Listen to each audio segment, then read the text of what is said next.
Hello friends, welcome back to my channel Tithi kitchen. আশা করি তোমরা সবাই খুব ভালো আছো। আজকে তোমাদের আমি দেখো পাবদা মাছের সর্ষে ঝাল। চলো তাহলে রেসিপিটি শুরু করি। আর এই পাবদা মাছের সর্ষে ঝাল রেসিপিটি একদম সহজ একটি রেসিপি, ঘরে থাকা সামান্য কিছু উপকরণ দিয়েই তৈরি। তোমরা একবার চেষ্টা করলে অবশ্যই পারবে। দেখো এখানে আমি পাবদা মাছ নিয়েছি। পাবদা মাছগুলোকে ভালো করে পরিষ্কার করে কেটে নিলাম। আর এখন আমি এতে দিয়ে দেব সামান্য পরিমাণে নুন আর সামান্য পরিমাণে হলুদ গুঁড়ো দিয়ে মাছগুলোকে ভালো করে মেখে নেব।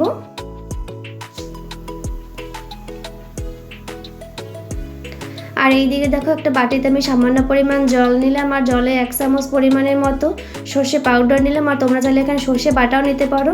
দিয়ে দেবো কাশ্মীরি লাল লঙ্কার গুঁড়োতে কালারটা খুব ভালো হবে। আর দিয়ে দেব হলুদ গুঁড়ো, 1 চা চামচের পরিমাণের মতো সর্ষে তেল। আর এখন আমি উপকরণগুলোকে ভালো করে মিশিয়ে নেব। আর এইদিকে তো গ্যাসে আমি সাদা তেল বসিয়ে দিলাম আর তেলটা আমার গরম হয়ে গেছে। এখন নুন হলুদ দিয়ে মেখে রাখা পাবদা মাছগুলোকে আমি দিয়ে দেব কড়াইয়ের ভিতরে।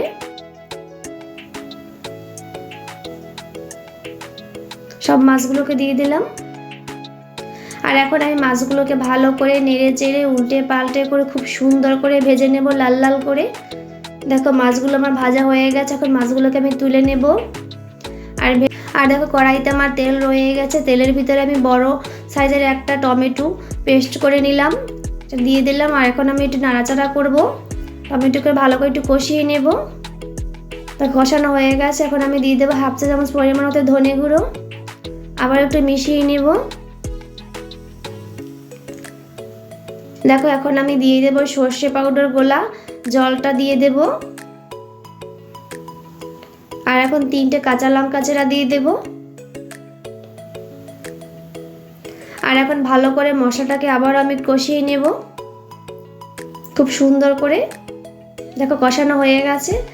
এখন আমি এতে পরিমাণ মতো জল দিয়ে দেবো। আমি প্রায় 2 কাপ পরিমাণ মতো জল দিয়ে দিলাম। আর এখন আমরা ফুটেটা পর্যন্ত অপেক্ষা করব। আর দিয়ে দিলাম পরিমাণ মতো নুন।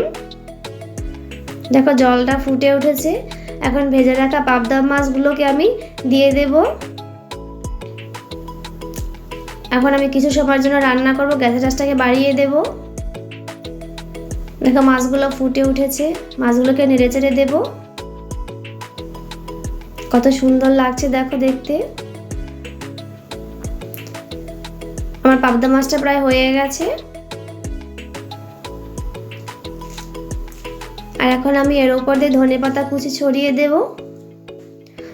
তোমাদের পছন্দ অনুযায়ী তোমরা গ্রেভিটা রাখবে।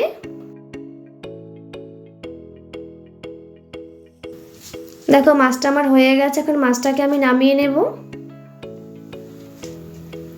দেখো বন্ধুরা, তৈরি হয়ে গেল আমার পাবদা মাছের সর্ষে ঝাল। এটি খেতে খুবই মজাদার হয়। গরম ভাতের সাথে খেলে খুব ভালো লাগে। আর তোমরা যদি ঘরে বসে একবার ট্রাই করো অবশ্যই তোমরা পারবে। আর আমার এই রেসিপি যদি তোমাদের ভালো লাগে তাহলে তোমরা কিন্তু অবশ্যই কমেন্ট করে জানাবে। আর আমার এই ভিডিওটা যদি তোমাদের ভালো লাগে তাহলে প্লিজ আমার চ্যানেলটাকে তোমরা সাবস্ক্রাইব করে দিও। আর নতুন নতুন ভিডিও পাওয়ার জন্য সবাই ভালো থাকো, সুস্থ থাকো। ওকে, টাটা।